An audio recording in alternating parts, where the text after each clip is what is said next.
Em 2012, durante uma maratona na Espanha, Fernandes Anaya surpreendeu o público.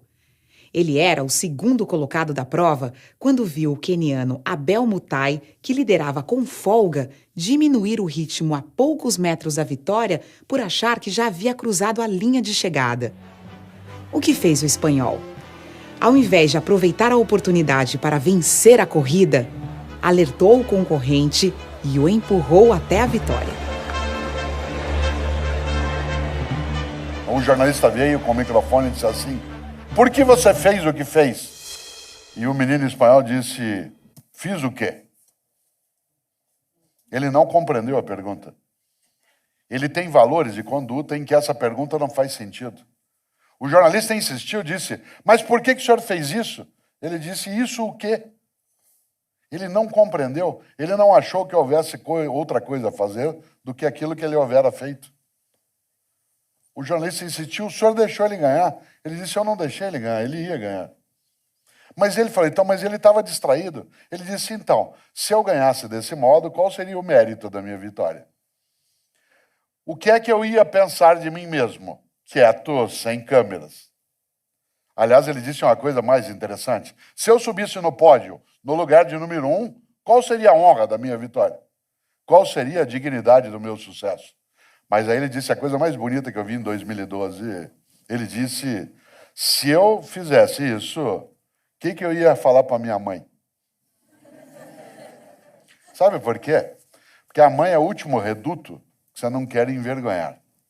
Seja sua mãe quem for ou quem foi, se aquela pessoa que te deu a luz, isto é, que te trouxe ao mundo, se ela ficar com vergonha de ter te parido, é porque você não presta. Não presta para quê?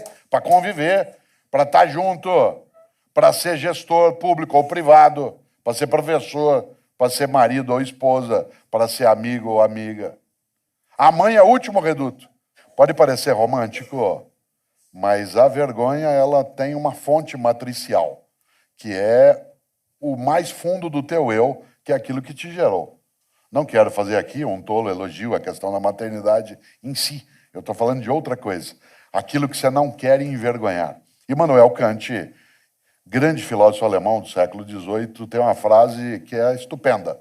Ele dizia, e esse é um princípio que vale para qualquer lugar, ele dizia: tudo que não puder contar como fez, não faça. Tudo que não puder contar como fez, não faça. Porque se há razões para não contar, essas são as razões para não fazer. Claro que ele não está falando contra sigilo e privacidade. Ele está dizendo: tudo que não puder contar como fez. Porque se alguém ficar sabendo, você vai ficar com vergonha de ter feito, então nem faça. Nesta hora, eu citei várias vezes algumas religiões. Me lembro, talvez, daquela que para mim é a mais forte expressão ética que já vi, que aparece numa das cartas do apóstolo Paulo dos cristãos.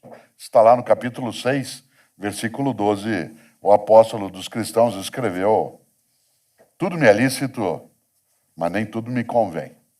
Isto é, eu posso fazer qualquer coisa, porque eu sou livre, mas eu não devo fazer qualquer coisa. O que eu não devo fazer? O que torna imunda a minha história, o que mancha a minha trajetória, o que agride a minha comunidade, o que envergonha a mim mesmo, o que entristece minha mãe.